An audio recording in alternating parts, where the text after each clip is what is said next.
got a message for John Iadarola? Tell him to be nice to me. He's never even met me. Okay, that's a tough ask, but we'll see. We'll see what we can do. Okay, so my first response is no, I'm not gonna do that. I have a more extended response to the Congresswoman who made a direct appeal for me to stop being such a meanie. But that said, clearly there was something that had happened earlier in Cenk's interview with the Congresswoman that had led to that. So let's give you the full context and then I'll give you my full thoughts. I don't think I've ever fought with you. Have I ever fought back and forth with you? I don't think so. No, overall with the network, all right? Because you did do a mean tweet about Damage Report. That's John Iadarola's show, okay? I think they were trashing me earlier today, so. So you're still watching? Oh yeah, I watch you guys. I watch all kinds of news. I'm not a Fox News viewer. I hardly watch Fox. I actually enjoy watching a lot of different news. I enjoy different perspectives and people's opinions. All right, so you got a message for John Iadarola? Tell him to be nice to me. He's never even met me. Okay, that's a tough ask. Okay, so again, no, I'm not gonna do that. But I do have responses. Look, it's a serious appeal. There's a Congresswoman taking time out to address a member of the media. I take the media seriously. I take my ethical obligations as a journalist or whatever the hell I am seriously. So let me address a few things. So first of all, I had known that Congresswoman Greene watched the show in the past. I didn't know that she apparently was checking in quite regularly enough to know that we had talked about her on yesterday's show, which we did. I don't think it's fair to say that we trashed her. I enthusiastically asked, maybe even you could describe it as begged her to run for Senate in Georgia. I really want her to be the candidate for my own reasons, potentially. I don't think she's gonna win. And I do think that I called her a bit of a coward for not being willing to challenge Brian Kemp.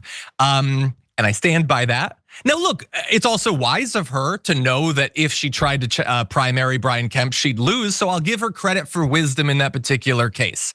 But yeah, we have talked about her from time to time and I can be a little bit scathing. Now I would say in my defense, because I don't think of myself as being like an a-hole or whatever. There are people who attack her in all sorts of ways that I don't, and I've even defended her against those attacks on the show. There are people who try to make it really personal or physical or whatever, and I have no interest in that, and I always shut that down. I keep it to what she says and what she does. And I will continue to do that because what she says and what she does sucks constantly. The choices that she makes of what to focus on, what to say, who to attack, which groups to target is terrible. She makes terrible choices. And so I'm going to critique her because again, as I said earlier, I take my obligation as a member of the media very seriously.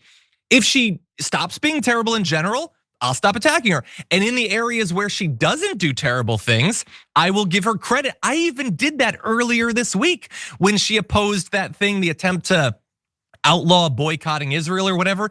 I gave her credit for that. I gave her credit for opposing a war in Iran. I'm nuanced, I can do that or whatever. And look, I do have to admit, it's nice to know that you have a member of Congress watching the show. I mean, look, if I had to choose one, it probably would not be Congresswoman Greene, but she's in the top 435 at least, like she's somewhere on that list. So anyway, I have other thoughts, Sharon, but what do you make of this? Well, I'm just wondering a little bit more.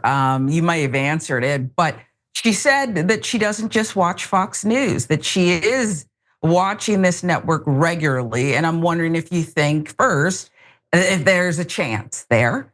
The other part of it is she does want you to be nice to her. I understand your reasoning. I'm perfectly fine with it. I agree with everything. But do you think that you could sit down with her and isolate it to just those issues where you talked about praising her? Cenk did part of that, very passionate about what's going on over in Gaza. And I'm just wondering is there a chance that, I'm not advocating for it, but you could bridge this? Yeah, so I don't want to. I don't care to. I like. Look, if she's has a right position on one side, daughter. That doesn't mean I don't want. You don't want to, and that's fine. Again, I don't know. But to be fair, I don't just not want to talk to her. I don't want to have to talk about her. I'd be perfectly happy to never do it again. But I have had to over the past few years because of the many terrible things that she has done and said. And so let me give you my dark side, or my good side and my dark side, because everybody has, contains multitudes. So look, I am enough of a lefty, a progressive, and I consider myself a good guy. So look, I'm gonna keep it real. When I saw that first video, I came out of it like, I don't like hurting people's feelings, even if they're terrible people. So part of me was like, God, am I being too mean? And I will give her credit, she could have insulted me or whatever there. She didn't. Now, in that original tweet about the damage report way back, she implied that watching the show was a waste of time. So it's not like she's never taken shots either. It's not like she just kept it to, and she also seemed to imply that me being an atheist, it had been revealed that I was an atheist, as if that's a bad thing that you'd want to hide. I say that I'm an atheist constantly. I don't think there's literally anything bad about that. So we all take shots from time to time, Congresswoman Greene. But that said, how many terrible things has she said about trans people? How many terrible things? And look, I'm torn constantly between wondering, does she actually believe the terrible things that she says, or is it just a grift? But to be clear, I don't really care which it is, because she's doing it either way.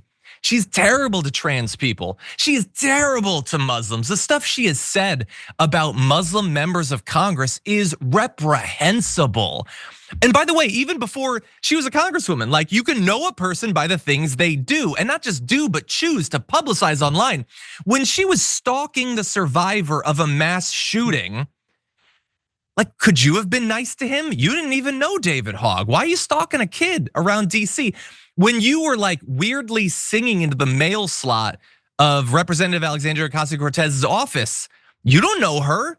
Why are you being so mean to her, honestly? And in both those cases where you have Representative Ilhan Omar and AOC, you were lucky, Marjorie Greene, that you were born into a family where your father had a big business that he eventually gave to you, which is no discredit to you. Everybody hopes they build something they pass on to their family, but maybe a little bit of humility coming out of that. Because Ilhan Omar was a Somali refugee. She grew up in a refugee camp and made this whole life for herself. AOC was not born into wealth. So when you insult her being a bartender and then going on to challenge one of the most powerful Democrats in the House and overcome that, you don't know them, you don't know that. So again, why do I have to be more cordial and pleasant and chivalrous towards you than you've been to literally anyone in your life?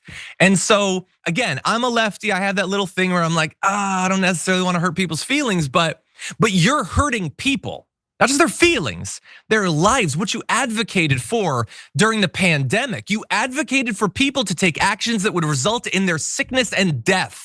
You did that, you chose to do that. The spreading of QAnon and all that, the encouraging millions of Americans to see anyone in the LGBTQ community as some sort of sexual predator, as you turn a blind eye to the revealed sexual predators in your own side of the aisle, which again, I'll give you the limited credit that you occasionally make vague assertions that there are sex crimes on your side of the aisle. But when individuals are revealed, like Donald Trump with the sexual abuse, the allegations against Pete Hegseth, you don't seem to care about it anymore. And so again, I'm not trying to be an a-hole. I'm not trying to be a D, I never do. If I wanted to, I could do it way more than I do. But you ask for a lot of the focus that I provide to you. That's all I'm saying. Any other thoughts?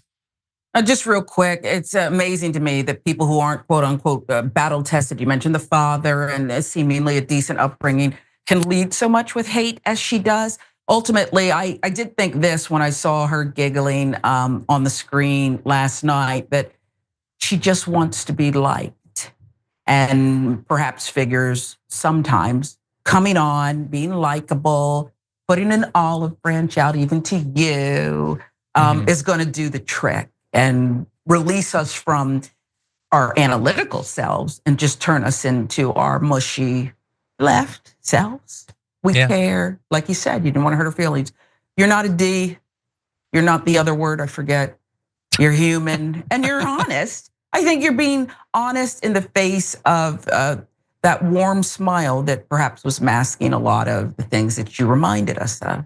Yeah, and sometimes you need to cause I have that warm thing. I tear up at Marvel movies. I'm a softie in a lot of different ways or whatever. And by the way, I bet, I'm not 100% sure of this, but I bet if like Marge was being like perfectly nice there or whatever, I bet we could just have a conversation if I didn't know anything about who she was and what she stood for, and that would be fine. But the issue is, and here's the fundamental issue, I don't care if you're nice in your day-to-day life, if what you do with the power you have, because you have actual power. I'm just talking to a camera or whatever. You can vote and you can like do all sorts of stuff. If you're doing bad stuff there, I don't care about that, because I want to be very clear about this. I know there's lots of people who do the same thing I do. They put on like a button-up shirt and then they talk into a camera and they upload it to YouTube or whatever. And it's just a thing they're doing. They don't really care. I care about this. This is not a game. I could do a podcast about the WWE and be perfectly happy if that's all I actually cared about. This is real to me. I'm not looking to make a bunch of friends. I mean, I want friends, everybody does, but I'm not gonna betray what I actually get. This is not cosplay. This is serious. This is deathly serious. It's the most serious thing. And I think that we should treat it seriously.